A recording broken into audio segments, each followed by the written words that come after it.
Day 6. Speaking Practice. Part 2.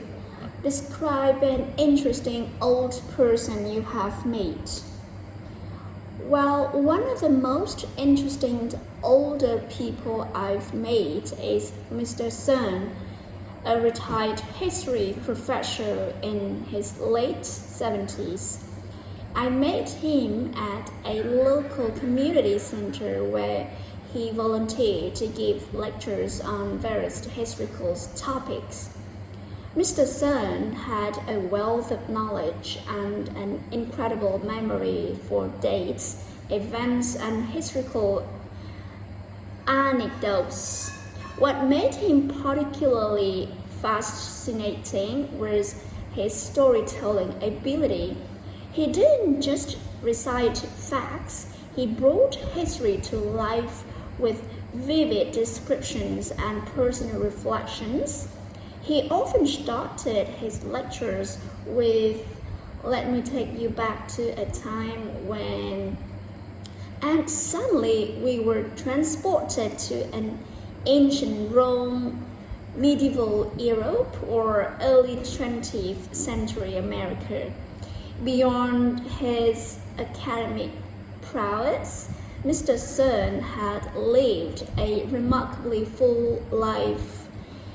He shared stories of his travels around the world, visiting historical sites and meeting people from diverse cultures. One of his favorite tales was about a year he spent living in a small village in Greece, where he immersed himself in local customs and learned the language. He talked about the friends he made there and the simplicity and beauty of life in that village with a twinkle in his eyes. In our conversation, he emphasized the importance of understanding history to make sense of the present and plan for the future. He believed that history is not just about the past, but a continuous thread that connects it all. His passion for teaching and his dedication to sharing knowledge were truly inspiring. Part 3. Do you think arguments are important? Yes, absolutely. Arguments can be significant and valuable in many contexts. They play a crucial role in some ways. So, firstly, arguments can help clarify different viewpoints and lead to a deeper understanding of a subject.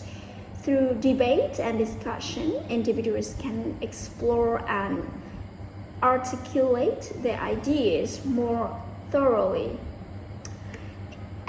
Secondly, in many situations, arguments can help identify the best solutions to the problems.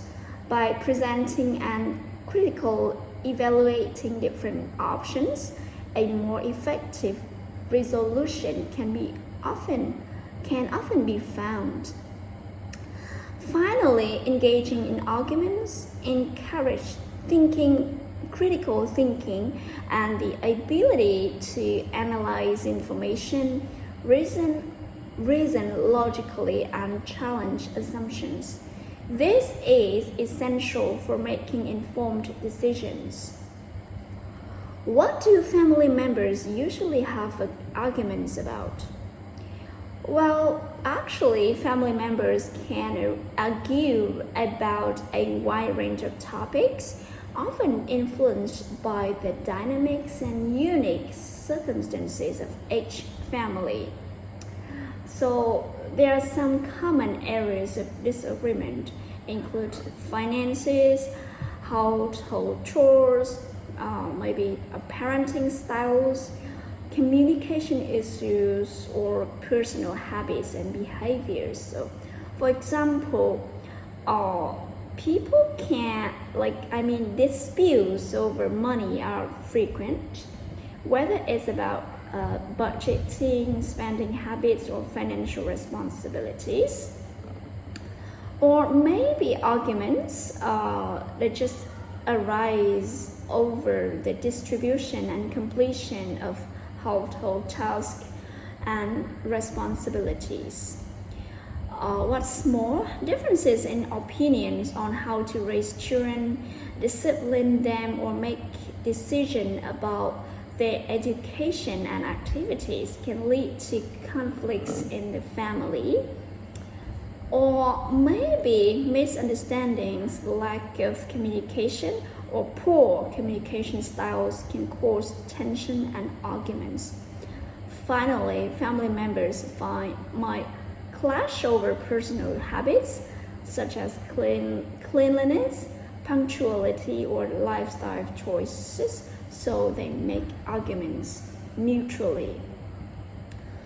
Is it easy for you to have arguments with your family or with your friends? For me, whether it is easy to have arguments with friends or family can depend on several factors, including the nature of the relationship, communication styles, and the specific dynamics involved. I'm fairly straightforward, so when things related to my situations do not according to my plan or intention, I will raise my voice immediately to query or wonder. For example, my parents-in-law are supporting to look after my children, so I always tell them how and what to do with the kids.